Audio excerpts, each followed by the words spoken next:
Soy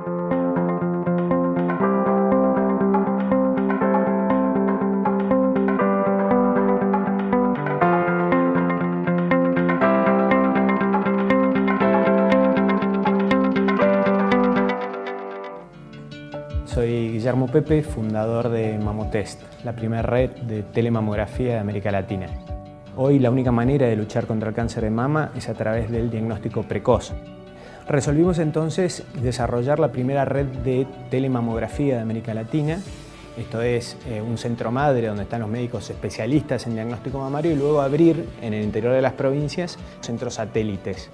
A estos centros satélites las mujeres acuden, se hacen la mamografía, esa mamografía se envía a través de internet que la devuelven al lugar de origen con su correspondiente diagnóstico en menos de 24 horas. Con esto logramos que las mujeres no tengan que trasladarse y tengan a los médicos especialistas cerca de su casa, ¿no? Hoy estamos llegando a 25.000 mujeres, pero podríamos llegar en los próximos 2 o 3 años a 200.000 mujeres por año.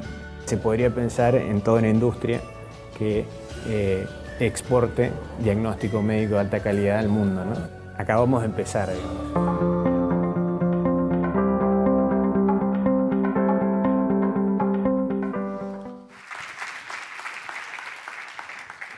Muchas gracias. A ver si anda el micrófono. Sí, anda el micrófono. Espectacular.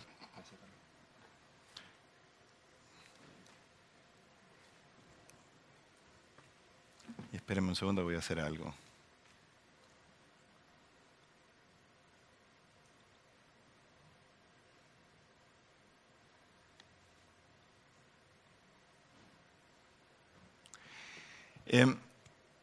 Muchas gracias por recibirme y por permitirme charlar con ustedes y también por escuchar algunas de las cosas que entre los saltos y la laptop y la conectividad y Keynote y PowerPoint, etcétera, se hace más complicado porque uno se va organizando frente a la charla y va escuchando o mirando de reojo las charlas anteriores. Estuvo muy bueno lo que pude ir recibiendo indirectamente de eso y espero que lo que pueda compartir con ustedes les sirva. Y yo lo que quisiera hacer es una especie de reflexión sobre el tema este que se ha puesto tan tremendamente de moda, que es la innovación y el concepto de innovación en sí mismo. Déjenme mostrarles algo que no pertenece ahora, sino que es una mezcla del siglo XVIII y hoy. Esta es una pieza de video instalación de Gavin Turk. Gavin Turk es un videoartista y expuso en el Museo Freud, en Londres, esta pieza. Y esta pieza lo que muestra es esto, que no es un señor, sino un robot. Y este robot no fue creado hace 10, 15 o 20 años, sino hace 2 siglos y pico, de hecho. Y que es un autómata. Y ustedes están familiarizados con estas piezas casi de relojería, representadas antropomórficamente, una pieza que lograba mover obedecer a determinados comandos, hacer determinadas cosas, en este caso mover una pieza de ajedrez constantemente. Y pareciera que hay una obsesión, especialmente en este tiempo, y me llamó la atención la provocación de Gavin Turk de hacer esto, ni más ni menos que en el Museo de Freud, en lo que había sido la casa de Freud, porque si hay algo que es imposible con los humanos y con los otros humanos, es predecirnos, o al menos eso pareciera. Somos por naturaleza, y ese es el encanto que tenemos, impredecibles.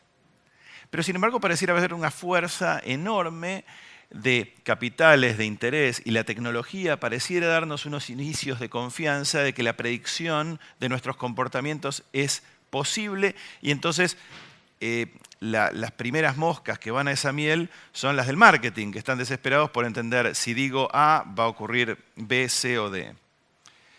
Pero yo quisiera referirme brevemente en el mundo de la innovación y la conversación de la innovación a un señor llamado Sócrates y una idea que él tenía que a mí me parece muy provocadora y muy interesante.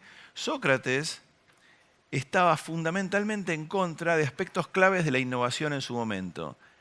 Y estos aspectos eran, les diría, muy disruptivos según él en ese momento y evidentemente claves después.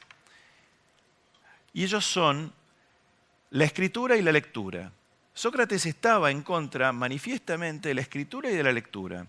Y él explicaba en una expresión bastante interesante y una opinión bastante audaz de su parte, que la escritura y la lectura iban a impedir una herramienta fundamental de la convivencia social y política, que es el diálogo, la conversación. ¿Dónde va a quedar la conversación si ocurren la lectura y la escritura?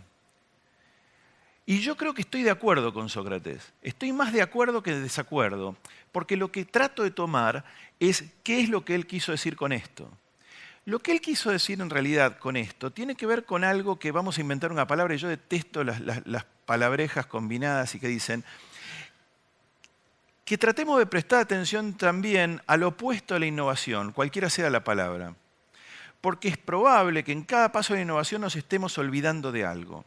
Entonces, en general, cuando uno habla de innovación, uno habla de lo nuevo. Y uno entiende que lo nuevo es lo que va a venir. Y probablemente no sea verdad eso. Lo nuevo no es necesariamente lo que va a venir. Lo nuevo es muy probablemente también lo que pasó. Solo que visto por uno, ahora eso cambia. No es lo mismo el Quijote leído por una persona hoy que por una persona hace 30 años y por vos o por mí o por ella. No funciona de la misma manera simplemente porque somos sujetos con una cantidad de experiencia que expuestas a esas otras experiencias generan una combinación diferente. De modo que yo tengo fuerte desconfianza con muchos de los elementos que están relacionados con la familia de cosas que ocurren con el tema de la innovación. Y si me permiten, me gustaría compartir con ustedes algunas cosas del camino que me llevó a pensar este tipo de cosas y ponerlos de alguna manera en crisis frente a ustedes. Idealmente vamos a tratar de hacer pelota estas ideas en la cabeza de ustedes y probablemente esto también me ayude a cambiarlas o a evolucionar hacia algún lado, pero es ciertamente lo que me está pasando aquí y ahora y me ha pasado en los últimos tiempos respecto a este tema. ¿Cuál creo que es la clave del opuesto o cualquier palabra que uno elija como un opuesto a innovación? A mí me parece que hay veces que hay que rebobinar en determinados temas para comprender, en el contexto de la próxima gran cosa que va a ocurrir, algunas ideas que a mí me parecen, o unas nociones que me parecen importantes. Primero, la noción de propósito. ¿Para qué es esto que estoy haciendo? Respecto de mi naturaleza humana, respecto de mi condición. ¿Para qué es esto? ¿Esto transmite en mí o desde mí y hacia los demás un sentido de propósito? El segundo tema es si estoy dispuesto a comprometerme con el tema en el que me estoy metiendo o con el tema en el que voy a innovar. Y creo que la inteligencia artificial es uno de los temas que a mí más particularmente me molestan y me dan pánico al respecto, porque me da la impresión de que mucha de la gente que está involucrada en inteligencia artificial está comprometida con la idea de crear máquinas capaces de pensar como humanos o mejor, y eventualmente de esa inteligencia potencialmente reemplazar a la inteligencia humana para que la inteligencia humana pueda dedicarse a cosas quizás más valiosas o más virtuosas. Vamos a suponer eso. Lo que considero que pasa, y he conocido gente trabajando en inteligencia artificial lo suficiente como para poder empezar a decirles, es que hay un sentido de compromiso hacia una parte de esta ecuación, que es lograr que esa máquina piense. Y les voy a dar un ejemplo de una persona que conocí, que es el creador de Siri, la inteligencia artificial Siri, que luego fue vendida a Apple, y es el señor que ahora está desarrollando una de las iniciativas de inteligencia artificial más avanzadas del mundo, que allá por el 2040, él supone, va a lograr máquinas que respondan a comandos de vida social y de conducta, no solo prácticamente idénticos al humano, sino muy perfeccionados respecto de la selección y toma de decisiones. Toda esta cosa que digo la pongo ahora al lado de algo que yo le pregunté después de una presentación que él hizo y le dije, ¿están atentos y ustedes tienen un comité ético respecto de las consecuencias de lo que están haciendo para todos los humanos? Y él me contestó una cosa que me aterró, pero que tiene que ver con el compromiso, y me dijo, realmente, te tengo que ser honesto, estoy muy ocupado desarrollando. No creo que haya una pregunta más importante que la que tiene que hacerse una persona que está supuestamente organizando algo que va a rivalizar fenomenalmente con los seres humanos, que esa, y sin embargo, es tal el sistema de pensamiento y dedicación que hay que poner en semejante cosa que hace muy difícil considerar todas las otras. Nuevamente, creo que ahí interviene por un momento es el sentido de propósito de esto que estás haciendo. ¿Estás haciendo algo para qué, para quién y cómo y con qué consecuencias? Eso nos lleva, creo yo, a una búsqueda de una determinada verdad y ser fuertemente honestos con esa búsqueda de esa verdad. Y por eso tuve que volver a Sócrates, porque me parece que eso solamente lo explica la filosofía y potencialmente para aquellos con una conexión con la espiritualidad, la teología. Y finalmente la belleza, que me parece que no es un elemento menor, que creo que es un elemento mayor. Nos vinculamos y nos conectamos con la belleza porque en general la belleza nos acerca a la felicidad. Y esto no es menor, y no necesitamos un neurólogo o un neurocientífico, como se llama ahora y está tan de moda. En cuanto ocurre cualquier cosa, hay que traer un neurólogo para explicarnos por qué ocurre. Y si bien me parece muy tentadora la idea de explicar cuáles partes del cerebro se prenden o se apagan o se activan o no se activan en tales o cuales condiciones, hay una cosa que es mucho más fuerte, que está en relación con la espiritualidad, que es qué me pasa, qué considero que es bello, qué considero que no es bello. Este es un señor que es uno de los socios de New desde el lado de Boston, que se llama Alex Pentland. Alex Pentland es el creador de este libro que se llama Social Physics y básicamente él viene trabajando en dos ramas. Una que se llama Wearable Technology desde el año 80 y pico, y él andaba con unos anteojos a comienzos de los 90 con una cámara de video conectada a una mochila en donde llevaba otra cosa y demás, que luego se convirtió en lo que nosotros conocemos como el proyecto Google Glass. Pero en definitiva él llenaba el cuerpo de tecnología, no necesariamente para convertirnos en portadores de tecnología, sino para convertirnos en receptores de estímulos y de información. ¿Por qué?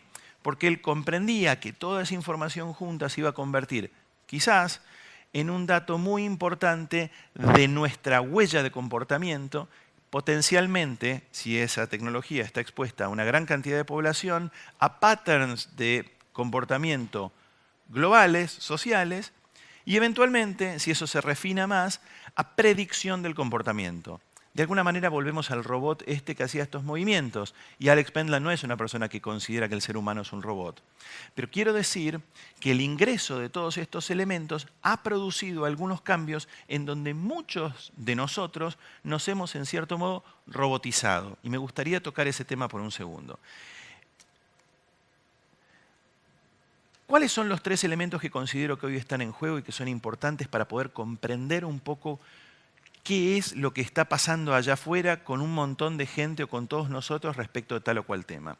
Hay tres elementos que me parece que son importantes, que es uno, el poder no ignorar nuestro poder creativo, comprender el poder científico que nos está, de alguna manera, se está acumulando naturalmente y en algunos casos brutalmente a través de la tecnología, y algo que a mí me parece que es esencial y por lo tanto está arriba, que es el poder inquisitivo del periodismo, históricamente el periodismo, pero que en definitiva es el poder esencial de la filosofía que consiste en preguntarse y preguntar. ¿Qué tipo de preguntas estamos haciendo respecto de qué temas? Y cuanto más simples las preguntas, a veces mejor, y me permito decir, cuanto más erróneas las preguntas en muchos casos, o más tontas o más ingenuas, pareciera mejor. ¿Y por qué creo que todas estas cosas son importantes? O al menos a mí me resultan importantes. Porque estoy viendo que está ocurriendo un montón de error allá afuera en nuestros usos o sobreusos de algunas herramientas que tienen que ver con la información tecnológica, con la tecnología o con nuestro afán constante de innovar sin recapacitar.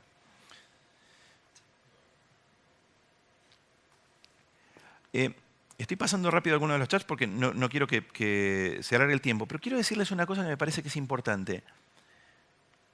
Cuando uno aplica una determinada forma de pensamiento, y escuchaba en la charla anterior la palabra nerd y la utilización de la palabra nerd, y estoy de acuerdo que hay un exceso de ese tipo de pensamiento, me hace acordar esta obra de Marvin Minsky, es un matemático y es un desarrollador y es un tipo fenomenalmente importante en el mundo de la ciencia y posteriormente la tecnología, que creó esta máquina que creo que explica qué es lo que pasa cuando una persona en estado de nerdismo o de exceso matemático o de especulación de tipo casi matemático crea una obra. ¿Y qué es esta máquina que él creó?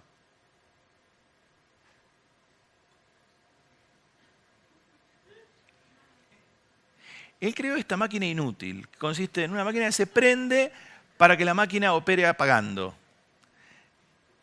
Y que es muy amiga del video, el loop, ¿no? De video, porque uno podría quedarse horas, creo yo, me podría quedar un buen rato mirando esto y si es posible con un sándwich en la mano me quedo más. Creo que hay un gran peligro de que todas estas maravillas de la ciencia, la tecnología y la matemática nos lleven a este tipo de conclusiones. Mi abuelo era matemático, mi padre le gustaba mucho la matemática, arquitecto, y tengo una familia, hermano arquitecto, que están en relación con la matemática. Pero a mí siempre me sorprendía esta cosa de que si vos vas de A a B y decís, bueno, ok, la mitad del recorrido de A a B es este recorrido, y la mitad de este recorrido es esto, y la mitad de este recorrido es esto, y la mitad, y la mitad, y la mitad. Pareciera ser que nunca llegabas a A, o sea, que nunca podías empezar, o por lo tanto también, si hacías la ecuación para el otro lado, desde el punto de vista matemático, era posible que si hacías ese ejercicio nunca ibas a llegar a B. Yo decía, pero se puede llegar a B, efectivamente se puede llegar a B, yo puedo ir desde acá hasta acá y agarrar algo. ¿Cuál es la diferencia que hay entre la matemática y la especulación teórica de algo y la realidad? Y yo les voy a dar un ejemplo de algo que yo leí los otros días sobre el servicio de inteligencia francés en su contratación de talento. Y ellos escribieron un brief que a mí me parece muy, muy francés y muy interesante, que decía: buscamos PhDs, o sea, doctores en filosofía, buscamos PhDs que puedan ganar una pelea en un bar. Y a mí me pareció una de las provocaciones más interesantes respecto a quién estaban buscando. En realidad, estaban buscando una persona que tenga capacidad académica, pero también tenga calle y que se pueda comer un par de manos, y en lo posible poner un par de manos. Pero eso lo que implicaba es una lectura del humano, una lectura del otro lado. Yo, mientras estoy trabajando en esto, en donde se combinan un socio del MIT y gente del lado de Londres que tiene que ver con más el palo de la creatividad, y mezclar y cruzar analytics con creatividad y con impulso creativo, hago lo imposible, y me imagino que todos ustedes hacen lo imposible, para vincularme de las maneras que sean posibles con las mentes menos brillantes del mundo. Y esto fácilmente le da bienvenida a mi mente. Eso tranquiliza enormemente la ecuación, porque yo me relaciono fenomenalmente con similares. Y lo que me parece que estamos empezando a perder es una cosa que yo creo que es tan sencilla como el contacto con los otros, que es un aspecto muy, muy esencial y muy original respecto de origen, pero supuestamente muy poco innovador. Les quiero contar muy rapidito cuáles son las cosas que hemos estado haciendo en los últimos tiempos. Una de ellas consiste, un poco en el anticipo que hacía José, en colaborar con las FARC y con el gobierno en dos cosas: ayudar a FARC posteriormente al conflicto, y dado que pareciera ser imposible negar la paz y el acuerdo de paz, a re-engage con la sociedad, a restablecer un vínculo con la sociedad, y luego analizar referéndum y escenarios posibles del referéndum.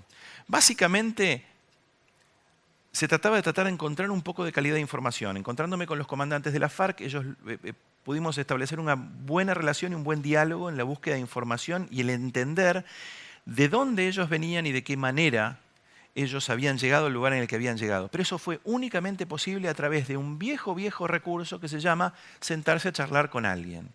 Y tener esa conversación desde los lugares más simples posibles y lograr eventualmente esas inquisiciones, no con preguntas demasiado inteligentes. No necesariamente tenía las preguntas más inteligentes, pero tenía las preguntas más sinceras. ¿Qué cosa había llevado a tal o cual persona a estar en la selva 30 años? Para que ustedes tengan una idea, un militar en Colombia tiene que hacer una rotación muy continua en la selva, porque es una cuestión de unos pocos días y te empezás a sentir absolutamente desbordado por la situación física, por la situación topológica, por la situación de la temperatura y de la humedad, de los insectos, de las molestias y demás. Y estamos hablando en términos de días, que tiene que haber un relevo de un grupo a otro grupo. En el caso de la FARC estamos hablando de personas que han estado 20, 25, algunos de ellos 30 años, solamente en la selva. Ahí dormí. Este es un vecino con un AK-47. Esto es un lugar llamado La Economía. donde se guarda la comida. Te vas dando cuenta que estás entrando más en confianza cuando puedes filmar a dos guerrilleros, uno cortándole el pelo al otro. Esto es a la noche, en una celebración que tenía que ver con la esperanza que ellos tienen del final de la guerra, que es una esperanza que luego de empezar a conocerlos entiendo que es genuina. Este es un señor, un fotógrafo, que tiene mucho que ver con el tema de la belleza para mí, que no tenía las credenciales para entrar al campamento de la FARC y que nos conocimos en un avión y que entró con nosotros al campamento. Y es un fotógrafo que trabaja para Getty, pero que ha publicado fotos importantísimas de New York Times en particular. Durante esos 2 días y medio, las fotitos que yo les mostré, que son fotitos de iPhone, él obtuvo estas fotografías que muy probablemente el año que viene estén en el World Press Photo en algún lugar de eso. La observación con humanidad y con simplicidad puede llegar y puede llevarnos a lugares de enorme felicidad y de enorme belleza, aún en situaciones de terrible tragedia. Y si ustedes entran en el detalle de algunas de estas imágenes, se van a dar cuenta que tal es el caso. Hay tragedia y hay belleza y están juntas. En La Habana nos fuimos encontrando con cada uno de los protagonistas de esta discusión de paz. Uno de ellos es el señor llamado Pablo Catatumbo, que es uno de los 3 comandantes de la FARC. Iván Márquez, Pablo Catatumbo, Ricardo Telles. Este fue el encuentro junto con Francisco Moreno Campo en donde nosotros pudimos comenzar a hablar de la importancia del pedido de perdón de la FARC a la sociedad. El perdón antes que nada, y pudimos encontrar y comprender que francamente había argumentos para creer que las FARC estaban en una nueva etapa. Y en esta nueva etapa el perdón tenía que venir antes que ninguna otra cosa. Pero voy a ir derecho a algo antes, y voy a saltear el video este. No solo el pedido de perdón, no solo ellos estuvieron de acuerdo con el pedido de perdón, sino que empezó a ocurrir en hechos tremendamente trágicos, puntuales, en donde las FARC se sentaron con familiares de las víctimas de esas tragedias y pudieron decirles genuinamente, luego de años de explicar cuáles eran sus pautas, sus condiciones, por qué estaban haciendo lo que estaban haciendo, pudieron decir perdón antes que nada. Y las reacciones de los familiares, que podían haber sido reacciones exasperadas, fueron total y absolutamente sorprendentes en el sentido de que se encontraron aliviados de que podían al menos encontrarse con otros humanos a compartir ese dolor.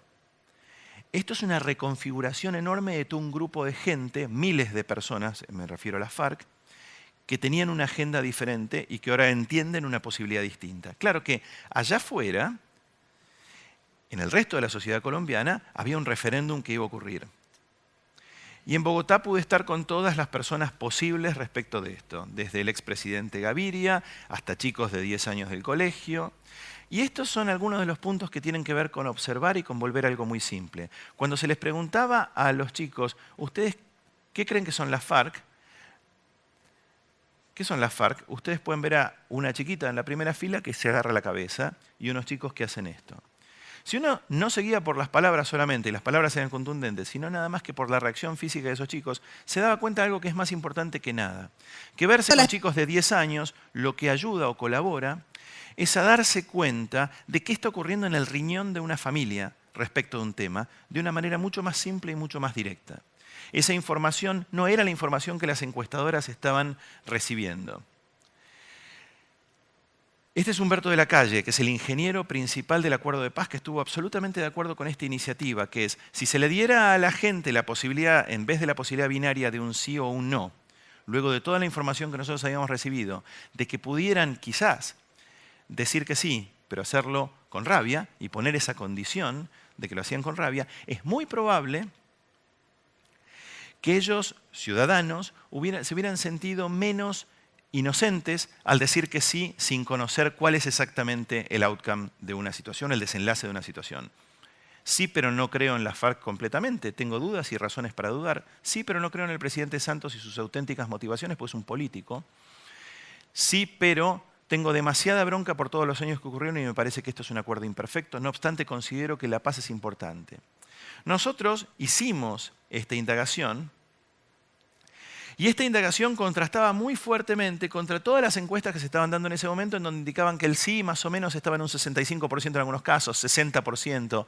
Me refiero al sí al acuerdo de paz versus el no. Nosotros hicimos una cosa que fue distinta. Preguntamos por el sí y por el no y nos dio los mismos datos que nos daban las demás encuestadoras. Y luego le preguntamos a la gente, pero si tuvieras la opción de decir sí con rabia y poder poner en las redes sociales que vos dijiste sí con rabia y tu rabia tenía que ver con esto, esto y aquello, ¿vos qué harías? La población que votaba supuestamente el 65% por el sí migraba en un 15% hacia el sí con rabia. La del no ni se movía. Lo que indicaba eso, muy simplemente, era que mucha de la gente que decía sí, en realidad, A, estaba con rabia, B, probablemente fuera a votar por el no o no votar.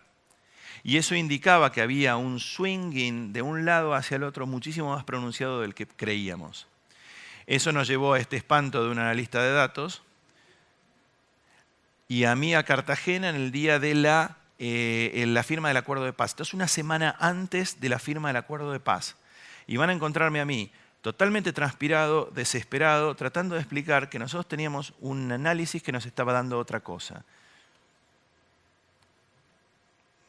Ahí vamos al video de ustedes, ¿verdad?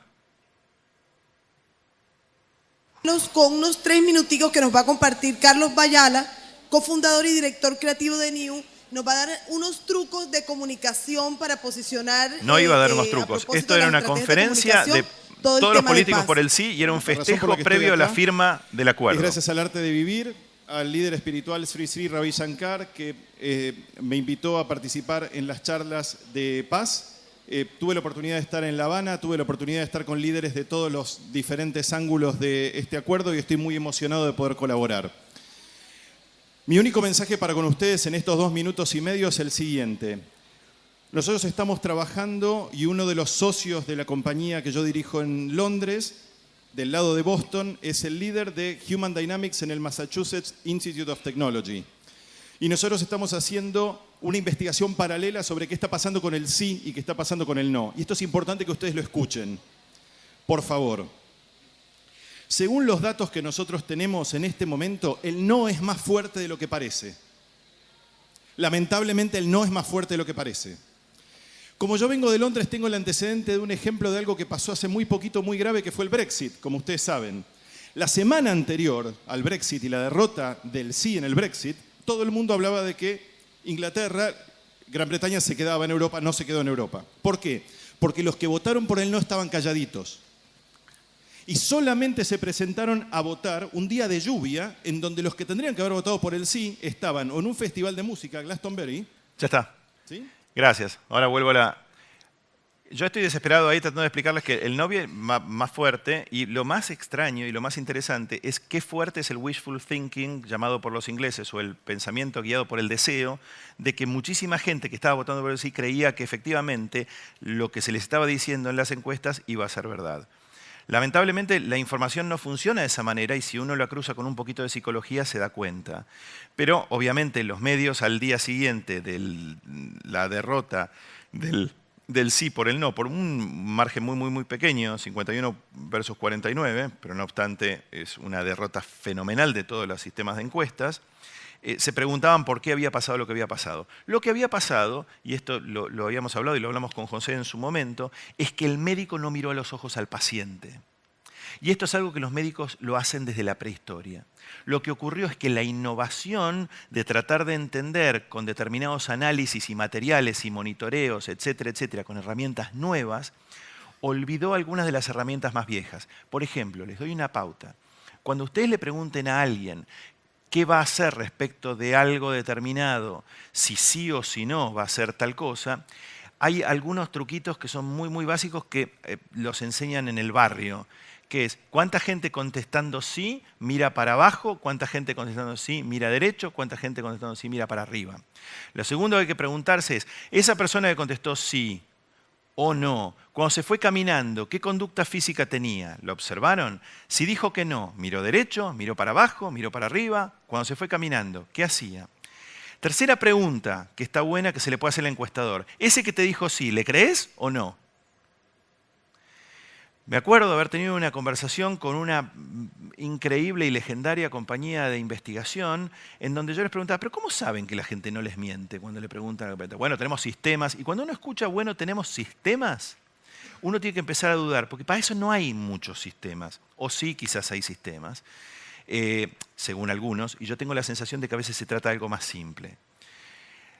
Lo que entiendo que pasa es que no hay una conjugación suficientemente feliz entre aspectos esenciales, no innovadores, pero esenciales, y algunos aspectos que ha traído la tecnología. En los 70s y comienzo de los 80s, cuando la información tecnológica no era tan vasta como es ahora, la influencia de psicólogos y antropólogos sociales era enorme. Luego, cuando la información empezó a ganar en tamaño y en escala y en posibilidades tecnológicas de obtener todo ese dato, los psicólogos y los antropólogos sociales fueron dejando espacio a otro tipo de analistas. ¿Quiere decir que unos están de acuerdo, que unos están bien, otros están mal? No, quiere decir que hay una, por ahora, deficiente convivencia de esas partes. Yo hice esto en septiembre de este año respecto de Trump porque tuve la posibilidad de hablar con gente muy cercana a Bill Clinton y a Hillary Clinton en su momento y yo estaba desesperado porque sentía que iba a ganar Trump y obviamente como cualquier ser humano que está viendo una cosa que entiendo yo puede ser muy dramática para el mundo, estaba muy angustiado con esa posibilidad. Y lo que yo sentía en ese momento es que los Estados Unidos está viviendo algo, que es una, y lo tengo en un mail escrito a ellos en su momento, que luego fue bombardeado a John Podestá. Que los Estados Unidos están viviendo una etapa postdemocrática, una etapa en donde la democracia ha demostrado, no los políticos solamente, la democracia como sistema ha demostrado ser enormemente ineficiente y en donde algunos ingredientes como House of Cards, como gran autor de todo eso, demuestra el enorme cinismo, es la serie de televisión House of Cards, un enorme cinismo de la clase dirigente respecto de los problemas que están ocurriendo. ¿Qué ocurre inmediatamente en paralelo? Que una persona viene y da la respuesta simplista que da Trump de yo funciono sin cadena, voy directo y te digo lo que soy. Soy esto y también soy esto, soy aquello y soy lo otro, pero ¿sabes qué? Me la banco. Y ese argumento tan tremendo y tan elemental fue un argumento apolítico e incorrecto. Y esas cosas son tremendamente atractivas. En esta pequeña historieta yo figuraba el mapa de los Estados Unidos en la terraza del Trump Tower a punto de tirarse, no muy convencido, y con un montón de gente haciendo esta cosa que se hace con los suicidas de alentar a que alguien se tire y ver qué pasa. Y tengo la sensación que hay una buena parte de la población tremendamente desencantada con la globalización, ve el aspecto fallido que tiene la democracia en la respuesta directa de sus problemas, que apostó por él por esa razón. Y esa razón está llena de adrenalina. Esto nos llevó al Vaticano y a trabajar y empezar a trabajar con un señor llamado Monseñor Ruiz y básicamente Monseñor Ruiz es el tipo que está encargado de que el Papa Francisco tenga 30 millones de seguidores en Twitter y 3.2 millones de seguidores en Instagram. Para que entiendan, 3.2 millones de seguidores en Instagram no es mucho comparado con Justin Bieber, pero tener 200.000 retornos todos los días en Instagram de gente, todos los días sin falta promedio, es un dato récord. Y estamos hablando de una persona que es hoy en día una especie de rockstar, pero maravillosamente mezclado con aspectos fundamentales y valores fundamentales. Yo les podría contar varios de los proyectos en los que estamos y en los que estamos trabajando. Uno de ellos tiene que ver con la NASA y con la misión a Marte y cómo explicarle a toda la gente que hay que explicarle y a la opinión pública en los Estados Unidos, y este es el líder de la opinión en tierra, de la operación en tierra, de qué se trata, explicarle a todo el pueblo de los Estados Unidos y al mundo entero cómo va a ser la NASA para poner gente en Marte, no ahora ni el año que viene, sino en 15 años, y cómo sostener la atención de una enorme comunidad respecto a un tema que pareciera ser tan lejano con la inmediatez que tiene hoy el media system y nuestras capacidades de reacción. Esto es lo último con lo que los voy a dejar. Y me imagino que esperaban algo un poco más delicado que esto. Hay una gran tragedia mundial que tiene que ver con los alimentos, y en los alimentos hay dos categorías, lo orgánico y lo no orgánico, y en lo no orgánico obviamente están presentes los agroquímicos, con todos los desafíos que proponen los agroquímicos y con todas las amenazas que tiene a nuestra salud, que involucra nuestra salud. Y obviamente que del lado de la innovación uno puede creer que es imposible avanzar en la idea de los alimentos sin pensar que los agroquímicos van a ser un elemento central. Y esto es cierto. Sin embargo, gente de innovación, del Departamento de Innovación de Greenpeace, considera que sería muy importante tener una posibilidad que el orgánico tenga una posibilidad masiva en el mundo nuevamente, que el orgánico vuelva y que de alguna manera se vuelva a explicar lo orgánico no como algo premium o algo selectivo, sino como algo que realmente está a disposición de todo el mundo. Estamos desarrollando una yerba, y es una yerba mate, y hemos registrado una marca que va a dedicarse a los jóvenes, que es orgánica, pero que no va a decir orgánica en ningún lado, porque tenemos información que indica que hoy el público grande, cuando se le dice orgánico, dice muy lindo, pero no es rico. Muy lindo, pero tiene un sabor que es demasiado básico, o demasiado bravo, o demasiado intenso para lo que es un paladar mío que está absolutamente acostumbrado a otra cosa que ha sido los últimos 30 años de comida industrializada. Lo que hicimos entonces fue registrar un nombre que representa esto que uno sostiene cuando tiene el mate, que es esta vasija, pero que por supuesto alguien puede interpretar que tiene otras connotaciones que pueden llegar a hacer un ruido muy grande en mundos de social media y de peer-to-peer influence, la influencia de una u otra persona. Esto es un proyecto que tiene como intención tratar de explicarle al mundo del orgánico que la relación que están teniendo hoy con el mundo es una relación un poco elitista y un poco limitada, y tratar de comprender si el comportamiento humano respecto del orgánico a nivel masivo es posible o no es posible. Fundamentalmente, lo que queremos es obtener de cantidades enormes de información y cantidades enormes de impresiones algo tan simple y tan vívido como esa montaña dada vuelta que nos lleva a ese mosquito que está vivo. ¿Por qué? Porque lo que quisiéramos encontrar es, en cada oportunidad de comunicación que tenemos, a través de la enorme cantidad de información que recibimos, un dato simple que es aplicable a hoy, aplicable a hace 4 siglos o a 10 siglos, que es encontrar elementos genuinos de vida.